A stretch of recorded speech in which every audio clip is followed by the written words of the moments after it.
दर्शकगण नमस्कार। देश के लाखों ईपीएस पैंकामल पेंशनरों के लिए एक बेहद बड़ी और ऐतिहासिक खबर सामने आ रही है।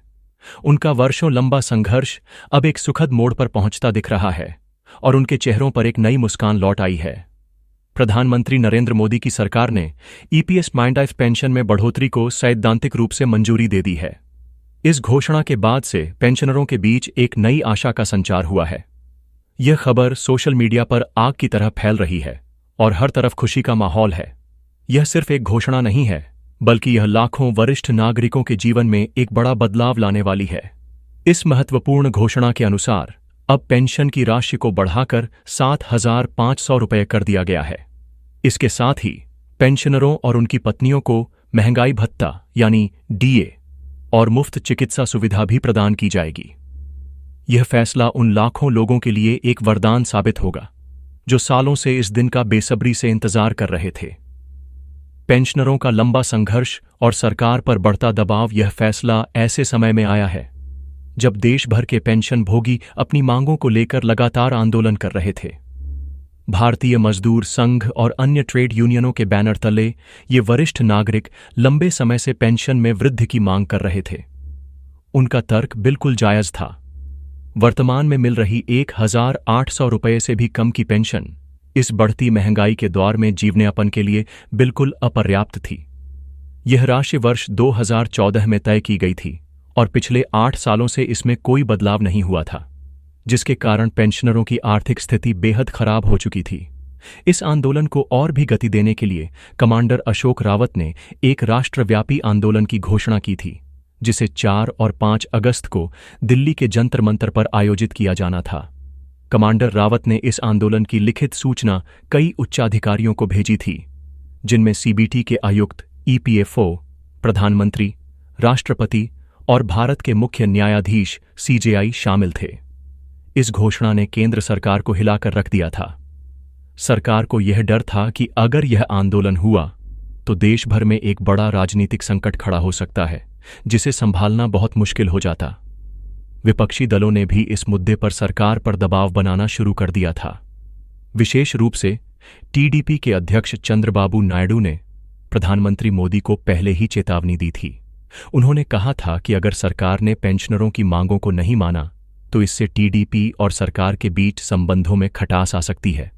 ऐसे में जंतर मंतर पर होने वाला यह आंदोलन आग में घी का काम कर सकता था, जिससे सरकार की मुश्किलें और भी बढ़ सकती थीं। सरकार की प्रतिक्रिया और कमांडर रावत का कड़ा रुख, इन सभी परिस्थितियों को देखते हुए प्रधानमंत्री मोदी ने खुद आगे आकर एक बयान जारी किया। उन्होंने कहा कि सरकार ने पेंशन में बढ़ोतरी की प्रक्रिया पूरी कर ली है और फाइलें तैयार हैं, जिन पर जल्द ही हस्ताक्षर और मुहर लगाई जाएगी। उन्होंने यह भी कहा कि देश के सभी वरिष्ठ नागरिकों, ट्रेड यूनियन कर्मचारियों और भारतीय मजदूर संघ के सदस्यों को बढ़ी हुई पेंशन की राशि जल्द ही मिलना शुरू हो जाएगी। प्रधानमंत्री ने कमांडर अशोक रावत से अपील की कि वे 4 और 5 अगस्त को होने वाले आंदोलन को स्थगित कर दें और थोड़ा इंतजार करें। लेकिन कमांडर अशोक रावत अपनी बात पर अडिग रहे।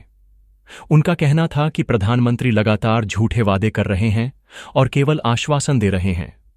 उन्होंने सवाल उठाया कि अगर पेंशन बढ़ाने की प्रक्रिया पूरी हो चुकी है तो फिर इसे लागू क्यों नहीं किया जा रहा है। उन्होंने कहा कि प्रधानमंत्री के बयानों से पेंशनरों का पेट नहीं भरेगा, बल्कि पैसों से भरेगा। वर्तमान में मिल रही 1,800 रुपये की राशि जीवन जीने के लिए पर्याप्त नहीं है।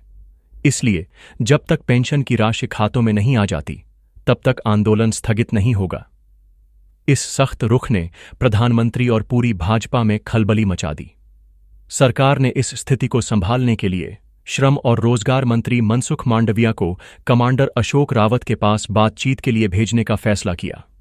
उनका मकसद था कि मनसुख मांडविया कमांडर रावत को समझाएं और आंदोलन को रोकने की अपील करें।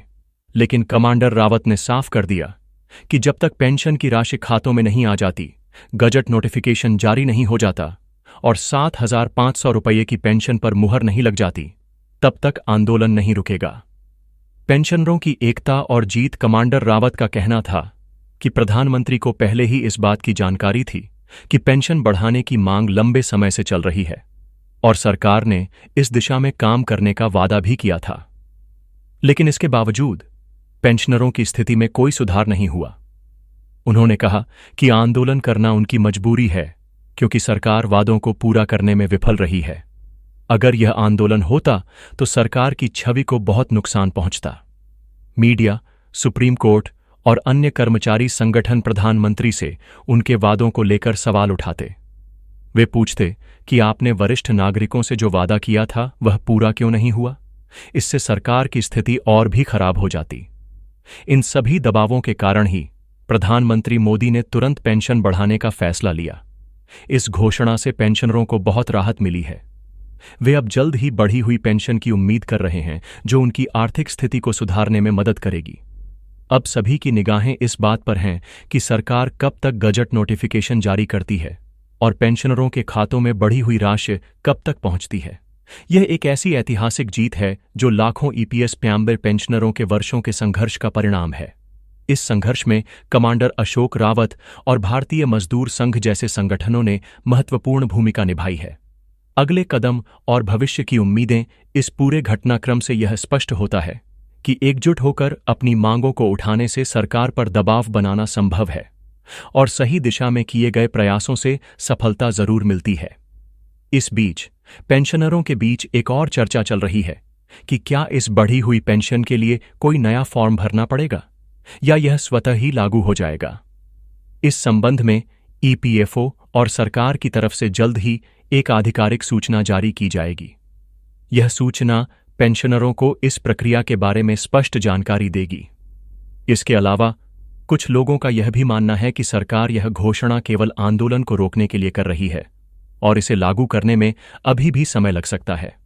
हालांकि प्रधानमंत्री के इस बयान के बाद उम्मीद की जा रही है कि यह प्रक्रिया जल्द से जल्द पूरी हो जाएगी। कमांडर अशोक रावत और उनके साथियों ने स्पष्ट कर दिया है कि वे तब तक संतुष्ट नहीं होंगे जब तक कि खातों में पैसा नहीं आ जाता। उन्होंने कहा कि सिर्फ बयानों से काम नहीं चलेगा, सरकार को अब ठोस कदम उठाने होंगे। उन्होंने यह भी कहा कि अगर सरकार अपने वादे से मुकरती है तो वे फिर से आंदोलन करने के लिए तैयार हैं। इस पूरे प्रकरण में पेंशनरों की एकता और दृढ़ संकल्प ने एक बड़ा प्रभाव डाला है। उन्होंने दिखाया है कि वे अपने अधिकारों के लिए लड़ने से पीछे नहीं हटेंगे। इस दौरान सोशल मीडिया पर भी यह मुद्दा काफी चर्चा में रहा। प्रधानमंत्री के बयान के बाद पेंशनरों ने सोशल मीडिया पर अपनी खुशी जाहिर की और कमांडर अशोक रावत और उनके साथियों को धन्यवाद दिया। उन्होंने कहा कि यह उनकी जीत है, जो उनकी मेहनत और संघर्ष का परिणाम है। इस घोषणा से सरकार को भी एक बड़ी राहत मिली है। अब उन्हें आंदोलन के डर से मुक्ति मिल गई है और वे अन्य महत्वपूर्ण मुद्दों पर ध्यान केंद्रित कर सकते हैं। हालांकि सरकार को यह सुनिश्चित करना होगा कि वे अपने वादों को समय पर पूरा करें ताकि पेंशनरों का विश्वास बना रहे। यह भी ध्यान देने योग्य है कि सरकार ने डीए और मेडिकल सुविधाओं के प्रावधान को भी मंजूरी दी है। यह एक महत्वपूर्ण कदम है क्योंकि इससे पेंशनरों को चिकित्सा संबंधी खर्चों में भी राहत मिलेगी। कई वरिष्ठ नागरिकों के लिए चिकित्सा खर्च एक बड़ा बोझ होता है और यह सुविधा उनके लिए एक बड़ी मदद साबित होगी। अब देखना यह है कि सरकार कब तक इस प्रक्रिया को पूरा करती है और कब तक पेंशनरों के खातों में बढ़ी हुई राशि पहुंचती है। सभी की निगाहें अब सरकार के अगले कदम पर टिकी हैं। यह घोषणा देश भर में लाखों पेंशनरों के जीवन में एक नई उम्मीद जगाई है और यह साबित कर दिया है कि एकजुटता और संघर्ष से कोई भी लक्ष्य हासिल किया जा सकता है। इस मामले में प्रधानमंत्री का बयान एक महत्वपूर्ण मोड़ साबित हुआ है। इससे पहले सरकार इस मुद्दे पर खामोश थी और केवल बयानबाजी कर रही थी, लेकिन आंदोलन की धमकी और विपक्षी दलों के दबाव ने सरकार को ठोस कदम उठाने के लिए मजबूर कर दिया। यह दिखाता है कि लोकतंत्र में जनता की आवाज कितनी शक्तिशाली होती है। पेंशनरों के साथ साथ ट्रेड यूनियन और भारतीय मजदूर संघ जैसे संगठनों ने भी इस संघर्ष में महत्वपूर्ण भूमिका निभाई है।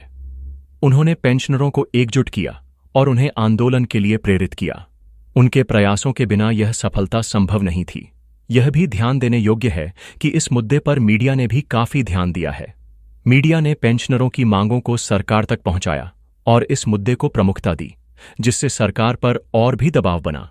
अब जब यह घोषणा हो चुकी है तो पेंशनरों को अब थोड़ा और इंतजार करना होगा, लेकिन यह इंतजार मीठा फल देगा। जैसा कि प्रधानमंत्री ने कहा था, यह फल 7,500 रुपये की पेंशन, डीए और मुफ्त चिकित्सा सुविधा के रूप में आएगा।